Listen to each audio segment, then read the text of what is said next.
Okay sir, السلام حضرت کے علیکم، بات کرو جناب، السلام علیکم. ہلو بات السلام کرو. علیکم. ہلو جناب، وعلیکم السلام ورحمۃ اللہ. کیا بات ہے بھائی؟ جی حسن بھائی کیسے ہیں آپ؟ ٹھیک ہیں. مولا کا کرم، اللہ تعالیٰ کا احسان ہے. کیا نام ہے آپ کا؟ میرا نام محمد طیب ہے، میں اسلام آباد سے بات کر رہا ہوں. شیعہ یا غیر شیعہ؟ میں تقریباً شیعہ ہوں، آپ سمجھیں کہ تقریباً کیا یعنی گھرانہ آپ کا شیعہ نہیں ہے؟ فیملی نہیں، میرے نانا جو تھے وہ شیعہ تھے، اور میری اب والد اور والدہ شیعہ نہیں ہے. میری اب جو وائف ہیں وہ شیعہ ہیں. اچھا اچھا، حکم دیں بھائی، حکم کریں. کیا بات صحیح بھائی. اچھا، میں اصل میں آپ سے بیسکلی کلمہ ہی پڑھنا چاہ رہا تھا، مگر اس سے پہلے میرے 2 سوالات تھے آپ سے. جی سر. اجازت ہو تو میں کروں؟ جی جناب، جی جناب. اچھا، میری جو شیعہ کنورٹ اب میں ہو رہا ہوں، اب میں ریسرچ کر رہا ہوں پچھلے 1.5 سال سے. تو میں شیعہ صرف بیسکلی اسی لیے کنورٹ ہو رہا ہوں کیونکہ میں یہی سمجھتا ہوں کہ جو بیسکلی جو سنی اور شیعہ کا جو سب سے بڑا اختلاف تھا وہ امامت، اور پھر اس کے بعد اہل بیت اور جو صحابہ ہیں ان کو اہل بیت کے اوپر فضیلت دینا. تو یہ بات مجھے لاجکلی نہیں ہضم ہوتی تھی کہ انسان کیسے کسی کی فیملی کو چھوڑ کر، نبی کی فیملی کو چھوڑ کر صحابہ کی طرف جا سکتا ہے. پھر میں نے ریسرچ کرنا شروع کی تو مجھے پتہ لگا کہ کیا ظلم ہوئے. تو میں نے کافی تھرڈ پرسن ریسرچ بھی کی، سنی اور شیعہ اسکالرس کو چھوڑ کے جو ہسٹورینز ہیں اور جو برٹش ہیں یا جو امریکن ہسٹورینز ہیں ان کو بھی ریسرچ کی. تو انہوں نے کامن باتیں شیئر کی کہ جی جو شیعہ کے ساتھ اور جو اہل بیت کے ساتھ جو ناانصافیاں جو ظلم ہوئے ہیں وہ بچپن سے پاکستان کے اندر یا دنیا کے اندر وہ امبریس ہی نہیں کی جاتی، بتائی نہیں جاتی لوگوں کو کہ کس طرح ہوا ہے. تو میرا 2 سوال میرے یہ تھے بیسکلی کہ اب جیسے آپ فرماتے ہیں کہ قرآن جو ہے وہ کامل نہیں ہے، تو یہ اللہ تعالیٰ فرماتے ہیں قرآن میں کہ قرآن کی حفاظت کا ذمہ انہوں نے لیا ہے. تو جب اللہ تعالیٰ نے قرآن کی حفاظت کا ذمہ لے لیا تو پھر کوئی قرآن کو کس طرح روک سکتا ہے کسی تک پہنچنے سے؟ دیکھیں کوئی بھائی، قرآن کو کسی تک کس طرح؟ دیکھیں اللہ تعالیٰ نے پوری دین کی حفاظت کرے گا، صرف قرآن نہیں ہے. دیکھیں اللہ تعالیٰ پوری دین کی جی حفاظت کرے گا. ٹھیک ہے بھائی. یہ نہیں ہے کہ اگر قرآن دیکھیں بھائی، قرآن کے الفاظ جو ہے نا، جو قرآن ہمارے آپ کے ہاں ہے، قرآن جو جی ہمارے پاس آپ کے پاس ہے، ٹھیک ہے نا. کوئی پرنٹ ہوتا ہے جی پاکستان کا پرنٹ ہے، کوئی مثلاً سعودی عرب کا پرنٹ ہے. پرنٹ تو بہت ساری جگہ ہوتے ہیں، ہم یہ تو ہر جگہ ہے. جی قرآن مجید جو ہے، اب میں نہیں سمجھتا کہ دنیا میں کوئی ایسی جگہ ہے جہاں قرآن مجید نہ ہو. یعنی ہر جگہ جائیں، ہر شہر میں اگر بالکل. لائبریری ہے تو حتماً اس میں قرآن ہے. میں امریکہ کے دور دراز علاقوں میں گیا ہوں، وہاں پہ بک اسٹورز میں گیا ہوں تو وہاں پہ کوئی مسلمان نہیں ہوتا، لیکن قرآن فور سیل ضرور ہوتا ہے. لائبریریز میں تو ہر پبلک لائبریری میں قرآن ہوتی ہے. قرآن تو ہر جگہ ہے بھائی. تو اگر یہ قرآن مجید اللہ کا کلام ہے، یہ تو ہر جگہ ہے، مسلمانوں کے ہاں بھی ہے. تو یہ کہ آپ دیکھیں کہ یہ قرآن کیا کام کیا کرتا ہے بھائی، مجھے بتائیں. قرآن دین کا جو اللہ تعالیٰ نے جو رسول اللہ کے اوپر وحی نازل کی تھی، جو میسج تھا بیسکلی نہیں، وہ اس پہنچا کا امپورٹنس کیا ہے، اس کا فائدہ کیا ہے قرآن کا؟ ہدایت کے لیے، رجوع کرنے کے لیے. تو قرآن تو ہر جگہ ہے، مسلمان ہر جگہ ہے، ٹھیک ہے نا. جی ہر جگہ جہاں مسلمان ہیں ان کے گھروں میں اور قرآن حافظ قرآن ہے، قرآن پڑھتے ہیں، ٹھیک ہے نا. تو وہ مسلمانوں کو کیوں ہدایت نہیں ملتی؟ مسلمان ہر بات میں اختلاف کرتے ہیں، نماز میں، روزے میں. نماز میں اختلاف تو قرآن کی طرف رجوع نہیں کرتے. تراویح حق ہے، بالکل تراویح نہیں. باطل ہے، تراویح ہے یا نہیں ہے، وہ قرآن میں کوئی جاتا ہے تراویح ثابت کرنے کے لیے یا تراویح کو باطل ثابت نہیں، کرنے کے لیے؟ نہیں جاتا. یہ کوئی اور بھی مسئلہ اختلافی ہو، مثلا کوئی چیز آپ نے جاننا چاہو، مگر قرآن کی صرف طرف کوئی رجوع کرتا ہے بھائی؟ کون رجوع کرتا ہے قرآن کی طرف؟ نہیں. کچھ مسائل ہے، تھوڑے سے مسائل. بہت. اس کی وجہ یہ ہے جی کہ قرآن کے الفاظ ایسے ہیں میرے بھائی، قرآن کے الفاظ ایسے ہیں نا کہ وہ بہت عام جنرل انفارمیشن ہے کہ اللہ سے ڈرو، قیامت حق ہے، قیامت کے دن مثلا وہ جہنم لے کے جائے گا، حساب ہوگا، وہاں پہ میزان ہوگا، نامہ اعمال ہوں گے، ٹھیک ہے نا. یہ باتیں ہیں، ہے کہ نہیں؟ جی یا کبھی حضرت نوح جی علیہ بالکل السلام کی صحیح کہہ رہے کہانی ہے، ہاں حضرت ابراہیم علیہ السلام کی کہانی ہے. یہ تو ایسی جنرل انفارمیشن ہے بھائی. یہ اگر آپ سمجھتے ہیں کہ اس میں کوئی ایسی امپورٹنٹ بات ہے کہ اللہ نے صرف اس کے امپورٹنس کی وجہ سے صرف اسی کے ذمہ داری لی ہے، باقی دین کو چھوڑ دیا ہے، تو بھائی اس میں ایسی کون سی ایسی بات ہے کہ اگر یہ بچ گیا تو بھائی پھر کوئی غلط کام دنیا میں نہیں ہو سکتا؟ اس طرح تو نہیں ہے نہیں مگر کہ اگر قرآن جو ہے وہ تو پھر امامت کے تھرو ہی چلتا ہے نا. اگر ہاں قرآن تو اگر آپ کسی کو بھی دے دیں تو وہ تو نہیں ورک کر سکتا ہوں، جب تو تک اس کو یہ سمجھانے والا یا دیکھیں، پہنچانے والا. ہاں یہ قرآن ایسا دیکھیں، قرآن ایک ایسی کتاب ہے کہ ولا یزید الظالمین الا بلے کیا ولا یزید الظالمین الا ضلالا، لیکن ظالمین کے لیے وہ صرف گناہ کاروں کے لیے وہ صرف اللہ سے دوری ہی کا باعث ہے قرآن مجید. دیکھیں یہ جو ہمارے ہاں کہا جاتا ہے کہ اللہ نے ذمہ لیا ہے قرآن مجید کا حفاظت کا، کہ اگر قرآن مجید میں ایک ایسی بات ہوتی نا کہ یہ سب مشکلات کا حل صرف قرآن ہے، صرف قرآن ہے، اور سب دردوں کا دوا صرف قرآن ہے، اور باقی کی اتنی اہمیت نہیں ہے، سنت کی اہمیت نہیں ہے، اور قرآن کے معانی کا اہمیت نہیں ہے، تو پھر بات ٹھیک تھی بھائی، پھر صرف قرآن کی حفاظت کر لیتا، قرآن کی حفاظت ہو گئی تو باقی سارا دین بچ گیا، دین میں اختلاف نہیں ہوگا، سب باتیں واضح ہوں گی، یعنی کوئی بھی شخص کسی سے اختلاف نہیں کر سکتا، کوئی بھی شخص شک نہیں کر سکتا، نہ توحید میں شک ہے نہ نبوت میں شک ہے. لیکن یہ اس طرح نہیں ہے. اگر اس طرح ہوتا تو بات ٹھیک تھی کہ اللہ اگر صرف قرآن کو بچا لیتا نا تو باقی کیونکہ باقی کی اہمیت نہیں ہے، باقی آگے پیچھے ہو گیا، کم ہو گیا، زیادہ ہو گیا تو اس میں حرج نہیں ہے. لیکن حق یہ ہے کہ سب کی اہمیت ہے، سب کی اہمیت ہے. قرآن کے الفاظ میں ایسی بات نہیں ہے. قرآن ہمارے پاس موجود ہے، آپ پڑھتے ہیں، میں پڑھتا ہوں. اکثر مسلمان صرف قرآن کس وقت پڑھتے ہیں؟ مجھے بتاؤ، کس وقت پڑھتے ہیں؟ نماز کے ٹائم پڑھتے ہیں. نہیں نہیں، پورا قرآن کب پڑھتے ہیں اکثر؟ پورا بچپن میں پڑھتے ہیں. نہیں نہیں، جب کوئی مرتا ہے. ہاں جب مرتا ہے وہ بچپن میں جب ہاں آمین ہاں، وغیرہ ہوتی ہے تب کیوں پڑھتے ہیں. کیونکہ قرآن ماشاءاللہ ایسا ہے، قرآن مجید ایسا ہے کہ اکثر اس کا الفاظ جنرل انفارمیشن ہے، جنرل انفارمیشن ہے، عام جی روزمرہ کی چیزیں جو ہیں اس میں ہیں. الحمدللہ ہم بہترامی نہیں کرنا چاہتے، لیکن وہ جو ہے وہ آخرت کے مسلمانوں کے کہ آخرت کے زیادہ کام آتا ہے. دنیا کا مثلا دنیائی امور میں اس میں مراجعہ کریں تو اس میں نہیں ملتا. تو میرے بھائی، میرے عزیز، قرآن مجید تبیان لکل شے، جیسے قرآن مجید فرماتا ہے کہ میں ہر چیز کا بیان ہوں، لیکن اس طرح کہ اگر ہمارے پاس نبی کریم صلی اللہ علیہ وسلم کی تفسیر ہوتی، اگر نبی کریم صلی اللہ علیہ وسلم جس طرح انہوں نے تفسیر کی ہے، تعلیم قرآن دی ہے، اگر وہ ہمارے پاس ہوتی تو قرآن مجید ہر چیز کا بیان ہوتا، ہر چیز کا اس میں وضاحت ہوتی. وَلَقَدْ نَزَّلْنَا عَلَيْكَ الْكِتَابَ تِبْيَانًا لِكُلِّ شَيْءٍ، یہ قرآن کی آیت ہے کہ ہم نے آپ پر کتاب نازل کیا ہے، یہ ہر چیز کا بیان ہے، ہر چیز کا بیان ہے. تو ہر چیز کہاں ہے قرآن میں؟ ہم دیکھتے ہیں ہم اس ہر چیز ہمیں اور آپ کو نظر نہیں آتی. تو یہ کیوں ہے؟ یہ تبیان لکل شے ہے، لیکن بشرط یہ کہ اس کے ساتھ رسول پاک صلی اللہ علیہ وسلم کی تفسیر ہو، جو قرآن کے جو باطن ہے، قرآن کا جو حق علم ہے وہ اس کے ساتھ ہو. لیکن وہ علم نہیں ہے مسلمانوں کے پاس، وہ تفسیر مسلمانوں نے روایت ہی نہیں کیا ہے. یعنی مخالفین کے کتب میں آپ چلے جائیں، بخاری، مسلم، صحاح ستہ، مسند احمد ابن حنبل، مسند بزار، معجم کبیر طبرانی، نہیں ہے، کچھ بھی نہیں ہے. تفسیر پیغمبر سے صلی اللہ علیہ وسلم سے کوئی تفسیر قرآن ہے ہی نہیں، سوائے 15-20 حدیث ہیں بس، ختم، اور کچھ ہے ہی نہیں قرآن سے. تو یہ ایسا کتاب میرے بھائی کہ اگر ہم کہتے ہیں نا کہ اللہ تعالیٰ نے اس کی حفاظت کیا، اور وہ جی وہ صرف قبرستان کے کام آ جاتا ہے، کیونکہ باقی امور میں وہ کہتا ہے تبیان لکل شے ہوں، لیکن کیونکہ اس کے اصلی علوم ضائع ہو گئے، مسلمانوں نے نقل نہیں کیا، پیغمبر صلی اللہ علیہ وسلم دنیا سے چلے گئے تو ختم، بات ضائع ہو گئے. تو اس کا فائدہ کیا ہے پھر؟ اللہ نے حفاظت کی تو فائدہ کیا پھر اس کا؟ اگر ایسی بات ہوتی نا کہ ایسی واضح بات ہوتی کہ اس کے باوجود اس سے جو مراجعہ کرتا وہ سب باتیں اس کو سمجھ آ جاتی، اور اس میں اختلاف کرنا یہ ناممکن تھا، تو پھر ٹھیک ہے، تو پھر اس کے حفاظت کا ذمہ داری لینا، اس کو بہرحال حفاظت کرنا وہ صحیح ہوتا، تو پھر وہ اس کی حکمت واضح تھی. لیکن اس طرح تو نہیں ہے، یہ الفاظ ہیں ہمارے درمیان، آؤ اختلافات ختم کرو مسلمانوں کو. مسلمان تو اسی قرآن ہی کی وجہ سے، قرآن ہی کی روح سے ایک دوسرے کی تکفیر کرتے ہیں، نہیں کرتے بھائی؟ جی کرتے ہیں.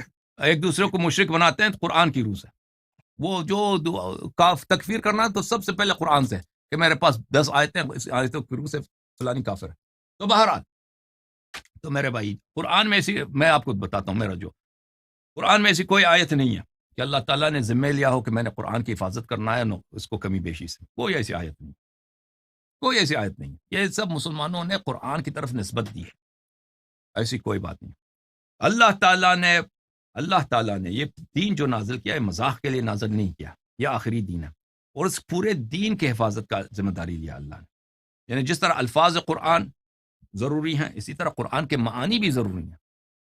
قرآن کا جو تفسیر ہے, جو صحیح تفسیر ہے, جو رسول پاک صلی اللہ علیہ وسلم کی تفسیر ہے, وہ بھی ضروری ہے. اسی طرح سنت, حدیث, جو اللہ کے احکامات ہیں, جو رسول پاک صلی اللہ علیہ وسلم نے بیان کیا ہے, تعلیم دی ہے, وہ قرآن سے کم نہیں ہے, وہ بھی ضروری ہیں.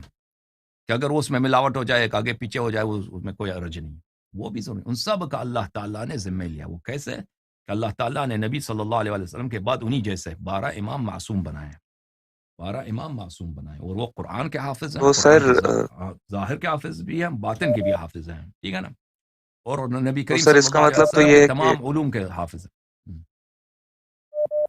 سر اس کا جی جناب, مطلب تو یہ ہے کہ پھر مطلب دین تو ہمارے پاس مکمل پہنچا ہی نہیں, دین تو پھر بالکل, صرف اہل بیت کے پاس ہے.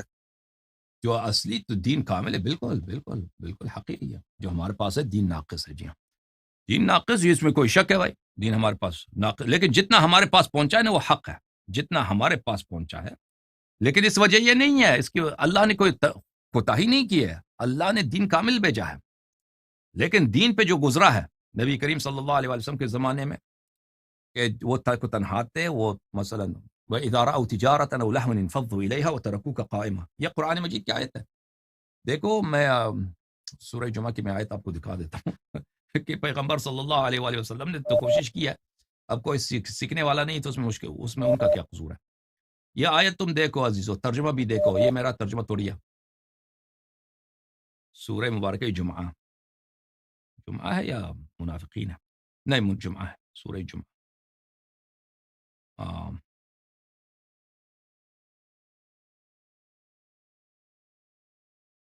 سورہ جمعہ,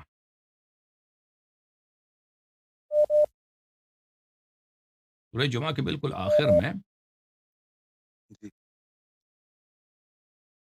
یہ دیکھو عزیز میرے بھائی, میں آپ کو دکھاتا ہوں. وَإِذَا رَأَوْا تِجَارَةً أَوْ لَهْوًا انفضوا إِلَيْهَا وَتَرَكُوكَ قَائِمًا.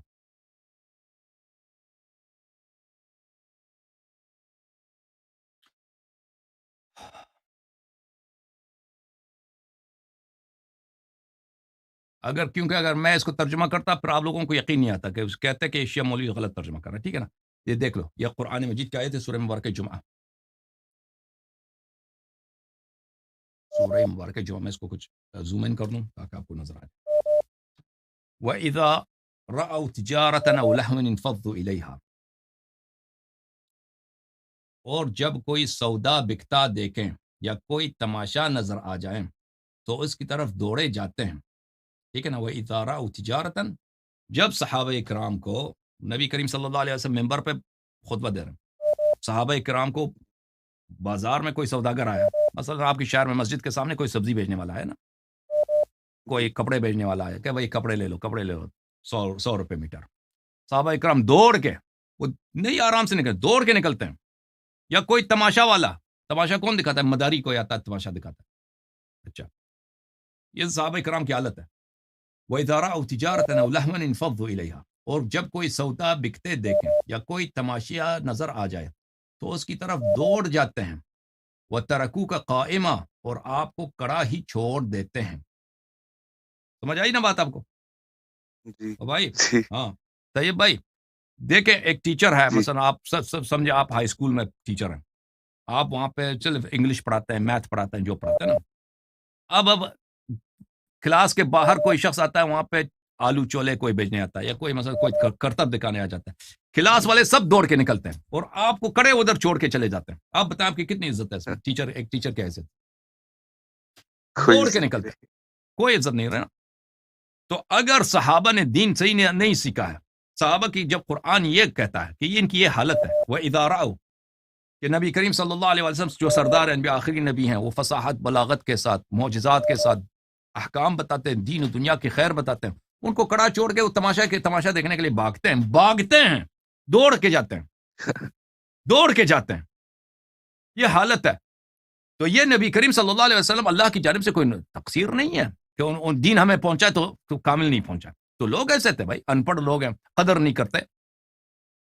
تو اور مزے کی بات یہ ہے کہ نبی کریم صلی اللہ علیہ وسلم انہی کے یادداشت پہ پھر بھروسہ کرنا کہ بھئی ان کو یاد رہے گا, یہ سب پہنچا دیں گے. یہ تو مذاق والی بات ہے. تو نبی کریم صلی اللہ علیہ وسلم کے بعد ایسا شخص ہونا چاہیے کہ جو بقیہ نے سیکھنا نہیں چاہا وہ سیکھ لیں وہ علوم کو اور ہم تک پہنچا دیں.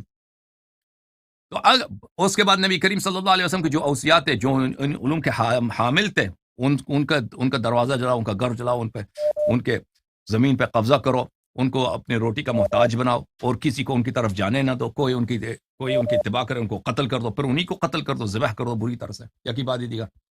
تو اگر دین ناقص نہ پہنچے تو کیا پہنچے گا؟ یہ پہلی بار تو نہیں ہے نا, یہ اس سے پہلے بھی انبیاء گزرے ہیں. پہلے جو انبیاء گزرے تھے ان کے کتب کے ساتھ کیا ہوا, ان کے شرائع کے ساتھ کیا ہوا, سب تحریف ہوئے یا نہیں ہوئے؟ مجھے بتاؤ. اور بھائی عیسائیوں نے کیا حضرت عیسیٰ علیہ السلام کے دین کو امانت کے ساتھ نقل کیا؟ امانت کے ساتھ نقل کیا؟ مجھے بتاؤ. نہیں, چینج کیا بھائی, کچھ بلا دیا ہے, کچھ چینج کیا. ہاں, اسی طرح حضرت موسیٰ علیہ السلام جتنے انبیاء ہیں اسی کے ساتھ ہوا. نبی کریم صلی اللہ علیہ وسلم نے کیا فرمایا متعدد احادیث میں کہ جو پرانے والوں نے کیا تم بھی کرو گے, تم بھی کرو. یہ پہلی بات تو نہیں ہے دین ناقص پہنچی ہے.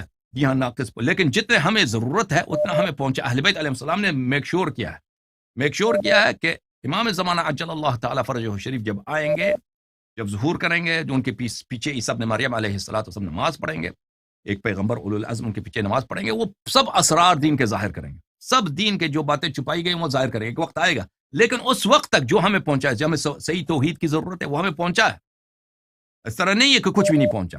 ہم کہتے ہیں کہ سب نہیں پہنچا, ہمیں سب کچھ جتنا پیغمبر علم اللہ کی جانب سے لے کے آئے تھے نا, انفارمیشن لے کے آئے تھے, وہ ہمیں نہیں پہنچا.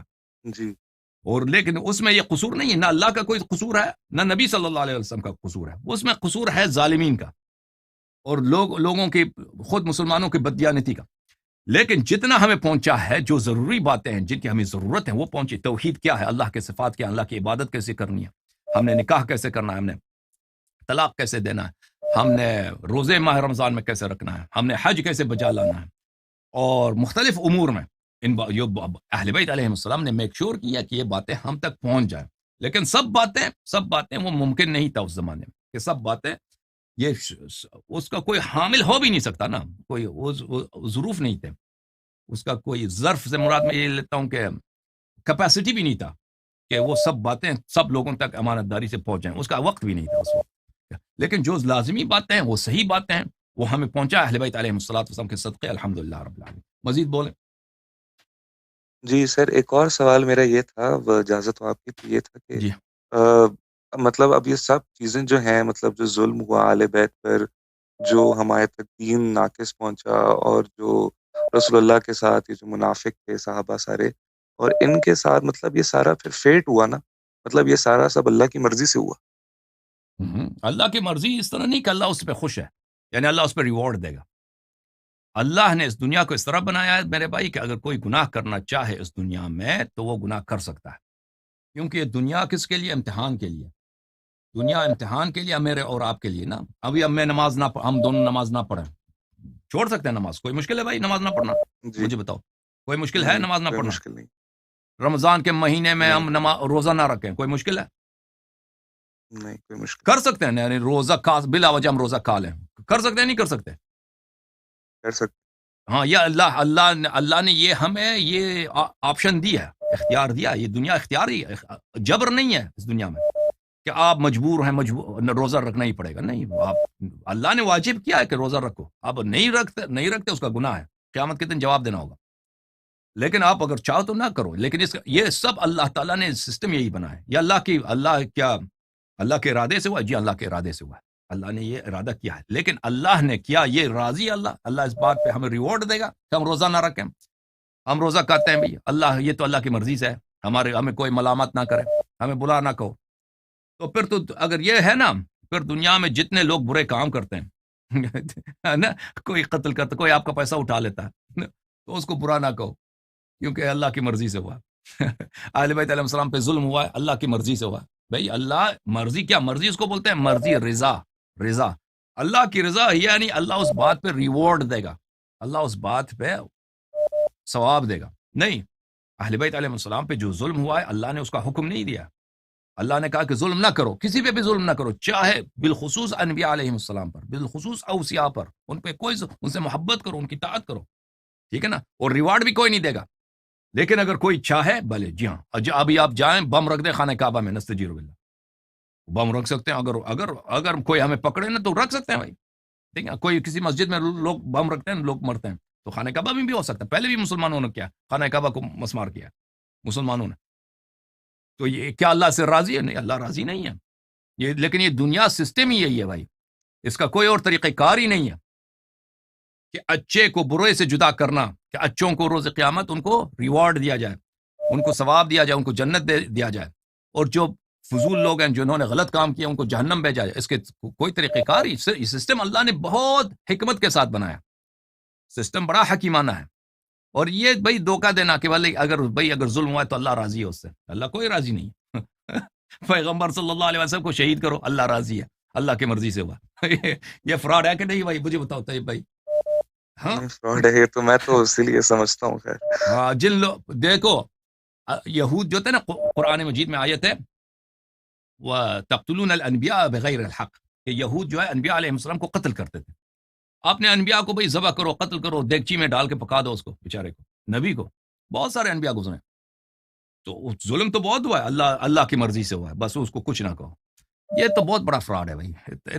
ایسا فراڈ عوام کو بے وقوف بناؤ. ٹھیک ہے نا سید طیب جی، صاحب؟ میں تو خیر جی ایک سوال اگر آپ اجازت دیں تو میں جی کر لوں. جناب، جی جناب. میرا یہ سوال تھا کہ غدیر خم پہ جب رسول اللہ صلی اللہ علیہ وسلم نے مولا علی کا ہاتھ اٹھایا کہ من کنت مولا فہذا علی مولا، تو پھر انہوں نے ڈائریکٹ یہ کیوں نہیں کہا کہ جی میرے بعد امت کے لیڈر علی ہیں؟ بالکل سیدھا سیدھا بول دیتے. وہ بولا ہے نا. آج آپ نے میری تقریر سنی ہے جو وہاں آپ سے کال کیا تھا، ایک فیصل صاحب نے کال کیا تھا، فیصل کال نہیں کیا سر، تھا. میں نے نہیں سنی. ہاں، وہ آپ سن لیں بھائی. دیکھیں کہ نبی کریم صلی اللہ علیہ وسلم جو ہیں، وہ اگر ان کے بعض فقرے نقل کیے گئے ہیں تو اس کا مطلب نہیں ہے کہ ان کے اور فقرے نہیں ہیں. ان کے فقرات بہت ہیں. میں آپ کو خطبہ دکھا دیتا ہوں، اللہ کو بلا کرے، جو غدیر میں ان کا خطبہ ہے، نبی کریم صلی اللہ علیہ وسلم کا خطبہ ہے. میں دکھا دیتا ہوں.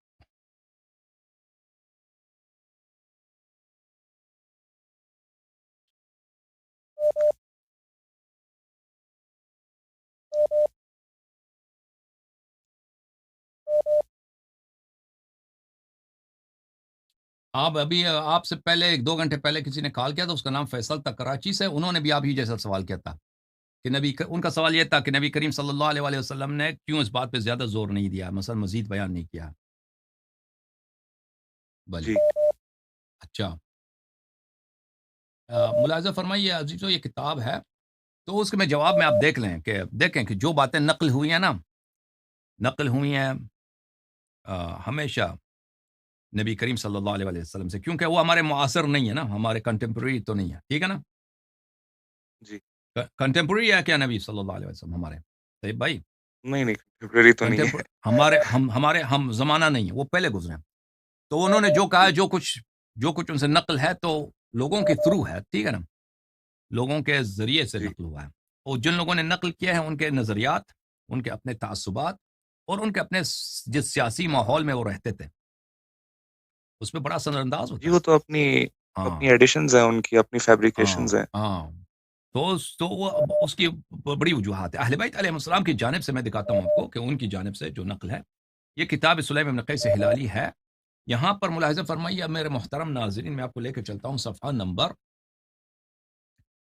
630 کے لگ بھگ ہے. یہ حدیث عادی عشر ہے، 11واں حدیث ہے. یہاں پر حدیث غدیر کے متعلق امیر المؤمنین علیہ الصلوۃ والسلام سے روایت ہے. اچھا، روایت میں آپ کو دکھا دوں کہ اللہ کی جانب سے یہ آیات جب نازل ہوئی ہیں، بہت ساری آیات نازل ہوئی ہیں. یا ایھا الذین آمنوا اطیعوا اللہ واطیعوا الرسول واولی الامر منکم.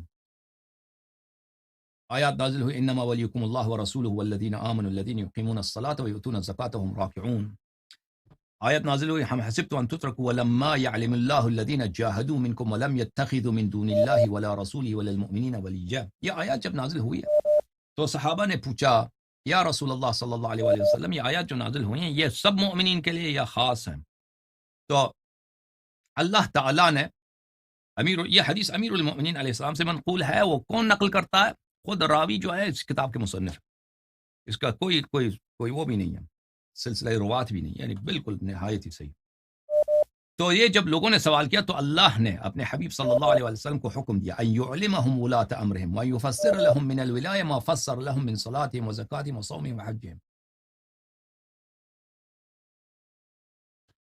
تو نبی کریم صلی اللہ علیہ وسلم کو اللہ نے حکم دیا کہ امامت کا اعلان کرو، ولایت کا اعلان کرو، جیسے تم نے نماز سکھایا، زکوٰۃ سکھایا، حج سکھایا، اسی طرح سکھا دو ان کو سب کچھ. تو رسول اللہ صلی اللہ علیہ وآلہ وسلم نے غدیر خم کے مقام پر فنصبنی للناس بغدیر خم، رسول اللہ صلی اللہ علیہ وسلم نے مجھے نصب کیا غدیر خم کے مقام پر. پھر فرمایا من کنت مولا فعلی علیہ السلام مولا. یہ فرمایا جملہ. بہرحال میں اختصار کے ساتھ نقل کرتا ہوں.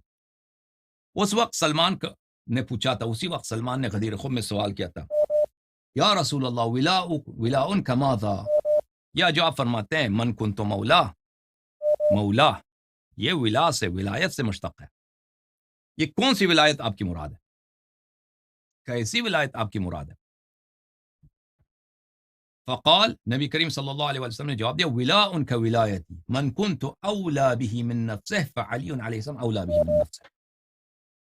اسی وقت نبی کریم صلی اللہ علیہ وسلم نے جواب دیا تھا کہ جس طرح میں اولا ہوں. یہ قرآن کی آیت النبی سورہ احزاب آیت نمبر 6، النبی اولا بالمؤمنین من انفسهم وازواجهم امہاتهم. نبی صلی اللہ علیہ وسلم مؤمنین پر اس طرح حکمران ہیں کہ جتنے ان کے اپنی زندگی پہ حکمرانی ہے اس سے زیادہ ان کو ہے حکمرانی ہے. ٹھیک ہے نا؟ جس طرح مؤمنین کو اپنی زندگی پر اختیار ہے، نبی صلی اللہ علیہ وسلم کو اس سے زیادہ اختیار ہے. تو نبی کریم صلی اللہ علیہ وسلم نے فرمایا کہ اسی طرح جس طرح میں اولا بالنفس ہی ہوں، علی علیہ السلام اولا بھی من نفسه.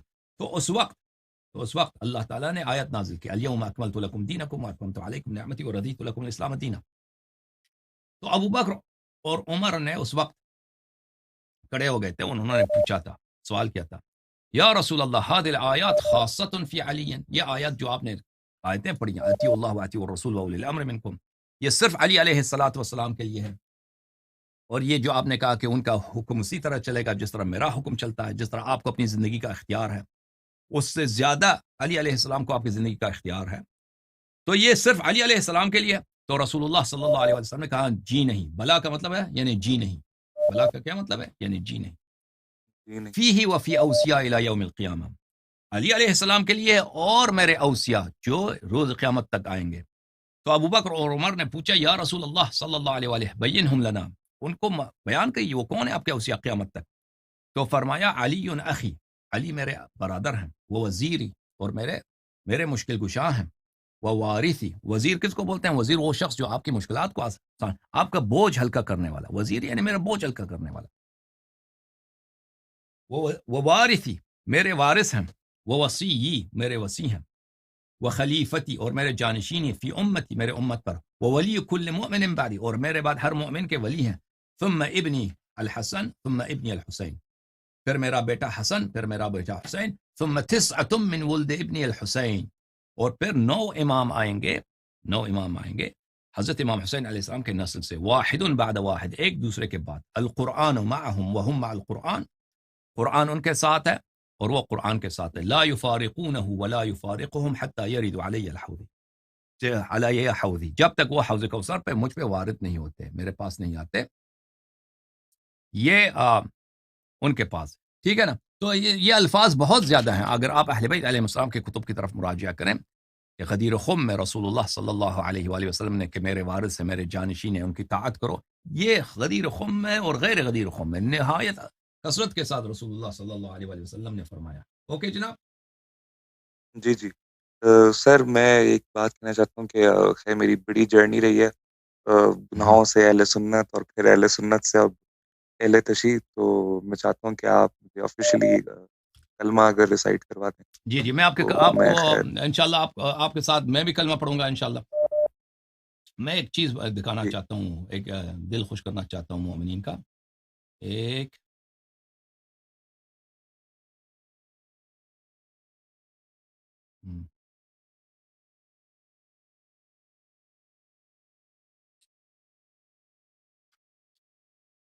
یہ پھر اس کے بعد میں آپ کے ساتھ پڑھوں گا.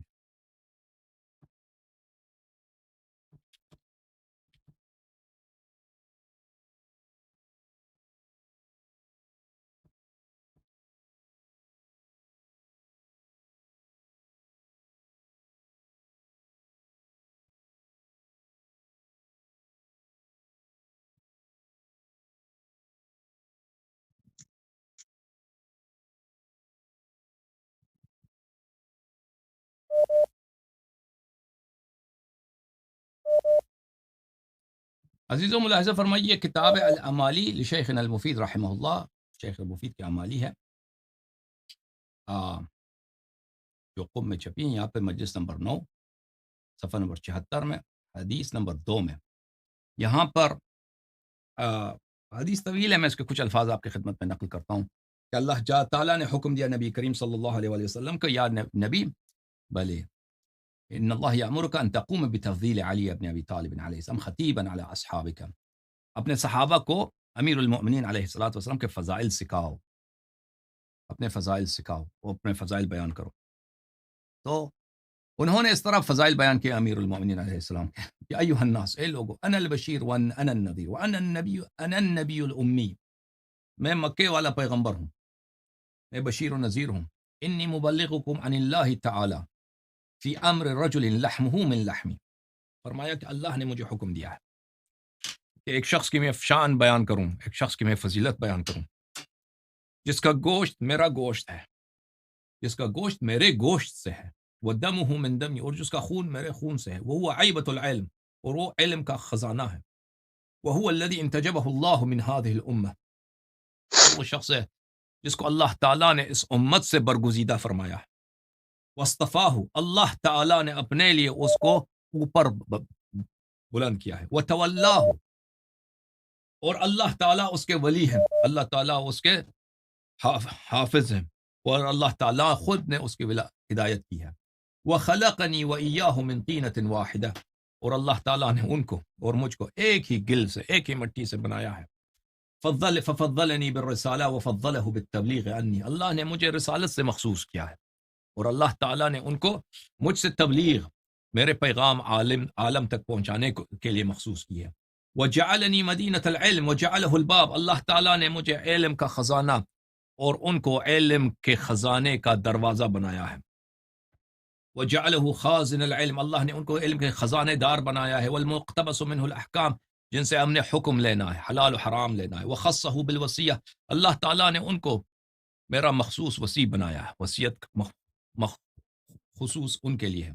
وَأَبَانَ أَمْرُهُ، اللہ تعالیٰ نے ان کے فضائل بیان کیا ہے. وَخَوَّفَ مِنْ عَدَاوَتِهِ، اللہ تعالیٰ نے تخویف کیا ہے، اللہ تعالیٰ نے ڈرایا ہے، اللہ تعالیٰ نے جہنم کا وعدہ دیا ہے کہ جو شخص ان سے بغض رکھے. وَأَوْجَبَ مُوَالَاتِهِ، اللہ تعالیٰ نے ان کی طاعت اور ان سے وفاداری کو واجب بنایا ہے.